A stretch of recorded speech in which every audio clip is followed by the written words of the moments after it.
सांगा बरं कोणाकोणाकडे तीळ उरलेले आहेत संक्रांतीचे. तर उरलेल्या तिळांच्या आपण खुमासदार खुसखुशीत अशा तिळवड्या बनवूया. झटपट होतील अशा. लाडू तर बनवून झालेच असतील तुमचे, पण आता वडीचा सुद्धा आस्वाद घेऊयात आपण. माझ्याकडे सुद्धा एक वाटीभर तीळ उरलेले, तर त्याच्या ह्या मी छोट्या छोट्या साईजच्या अशा वड्या बनवून ठेवल्या आणि त्या एकदम खुसखुशीत झालेल्या आहेत. तर तुम्ही सुद्धा तुमच्याकडे थोडेफार वाटीभर तीळ उरले असतील तर तुम्ही नक्की ह्या वड्या एकदा बनवून बघा किंवा ट्राय करून बघा. तर त्यासाठी आपल्याला लागेल एक 1/2 वाटी गूळ घेतलेला आहे मी.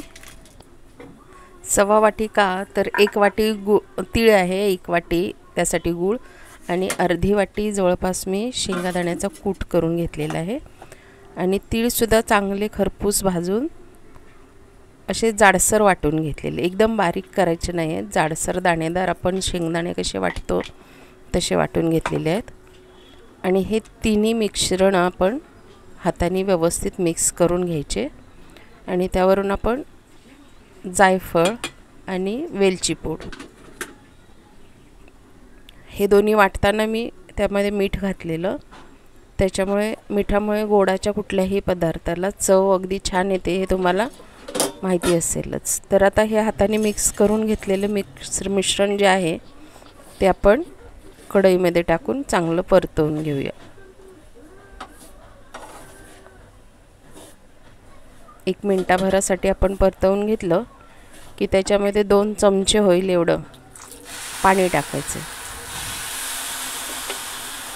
कारण नुसत्या गुळाच्या मिश्रणामध्ये जर आपण हे मिश्रण हलवलं तर एखाद्या वेळेस हे मिश्रण कडक होऊ शकतं. त्यामुळे अगदी नॉमिनल आपण 1-2 चमचे पाणी टाकायचं आहे आणि त्याचा घट्टसर गोळा बनवून घ्यायचा आहे आपल्याला. तर पाणी टाकल्यानंतर जवळपास 1 चमचाभर तूप आपण यामध्ये मिक्स करणार आहोत.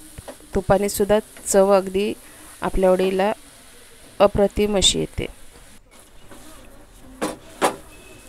इथे बघताय तुम्ही अजून थोडंसं घट्ट वाटतंय, पण थोड्या वेळाने नक्की ते पातळसर मिश्रण तयार होईल. हे बघा, हे असं झालं की आपण लगेच नाही काढायचे, कारण वड्या पडणार नाही त्याच्या. आणि असा घट्ट गोळा होऊ द्यायचा. जरा एकत्र आले तिळगुळ आणि बाकीचे सगळे एका ताटामध्ये तुपाचं त्याला कोटिंग करून घ्यायचं आपण आणि मिश्रण ओतून घ्यायचं आणि पेल्याला किंवा फुलपात्राला खाली बुडाला तूप लावून आपण हे मिश्रण व्यवस्थित थापून घ्यायचं. जाडी जशी तुम्हाला हवी तशी ठेवा किंवा पातळ हवं असेल लेअर त्याचा तर पातळ ठेवा. हे मी तीळ थोडे भाजलेले बाजूला काढून ठेवलेले त्याच्यावरती मी टाकते आहे, कारण दिसायला थोडंफार ते छान वाटतं.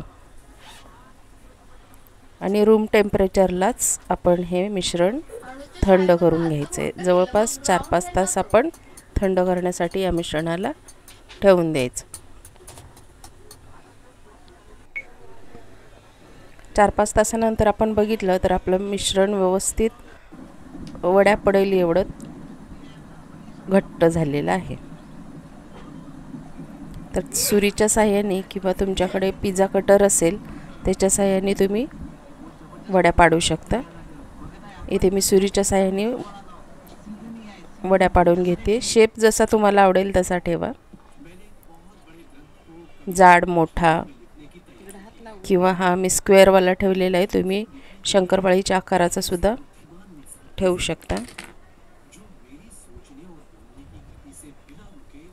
तरी बघा अशी मीडियम जाडीची मी थापून घेतलेलं ते मिश्रण.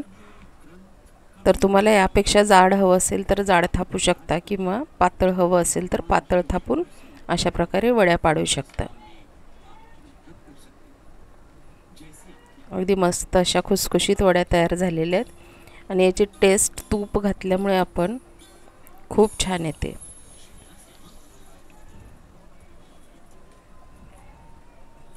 अशा प्रकारे आपण वड्या काढून घेऊया ताटातून. मी अर्ध्या काढलेल्या आहेत, फक्त तुम्हाला दाखवण्यासाठी वरती ठेवलेल्या आहेत. तर यानंतर काढून घेते. नवीन असाल तर सबस्क्राईब करायला विसरू नका. Bye bye.